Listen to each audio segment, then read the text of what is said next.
ঠিকাদার পালিয়ে যাওয়ায় বন্ধ সেতুর কাজ। বাধ্য হয়ে কাঠের তৈরি সাঁকো দিয়ে পারাপার হচ্ছেন সাধারণ মানুষ। ঝুঁকি নিয়ে চলছে মোটরসাইকেল।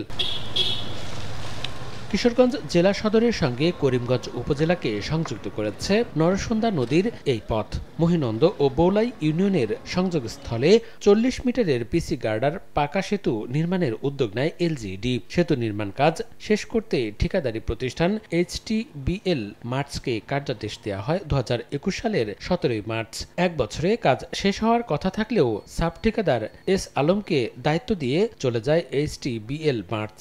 কিন্তু সেতুর দুই পাশের অ্যাবাটমেন্ট নির্মাণের পর কাজ ফেলে পালিয়ে যায় ওই ঠিকাদার। দ্রুত সেতুটির নির্মাণ কাজ শেষ করে ভোগান্তি নিরসনের দাবি এলাকাবাসীর। কিছু মানুষের চেয়ারম্যান মেম্বারে ধরিয়া এই যে কাঠের ব্রিজটা করছিলাম, এখন তো মোটর সাইকেল দৈনিক বুদ্ধ কয়েক হাজার যায় এই দিক দিয়ে।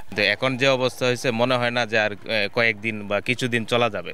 ব্রিজটা আমাদের যে খুবই প্রয়োজন। এই ব্রিজটা রাতারাতি করে ভাঙছে, ভাঙ্গিয়া রডটি নিয়ে বেচালছে আর এখন কারা করছে। এই অবস্থা আমরা বিপদ ফেলছে। যত সম্ভব আমাদের ব্রিজটা হয়ে গেলে আমরা শান্তি। দরপত্রের চুক্তির শর্ত না মানায় ঠিকাদারদের সঙ্গে কার্যাদেশ বাতিল করে খরচ বাড়িয়ে পুনর্দরপত্রের আহ্বান করা হয়েছে। তবে এলজিইডি বলছে এবছরের শেষের দিকে আবারও শুরু হবে সেতুটির নির্মাণ কাজ, যা আগামী বছরের মধ্যে শেষ করার আশ্বাস। ইতিমধ্যে আমরা টেন্ডারের অনুমোদন পেয়ে গেছি। কার্যাদেশ প্রক্রিয়াধীন। আশা করতেছি আগামী ১ সপ্তাহের মধ্যে আমরা কার্যাদেশ দিতে পারবো। কার্যাদেশ পাওয়ার পরে আমরা আশা করতেছি আগামী ৬ মাসের মধ্যে কাজটা শেষ করে দিতে পারবো।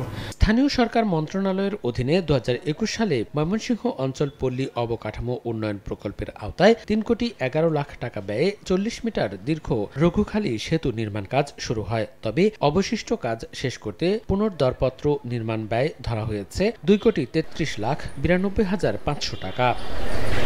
সময় সংবাদ, কিশোরগঞ্জ।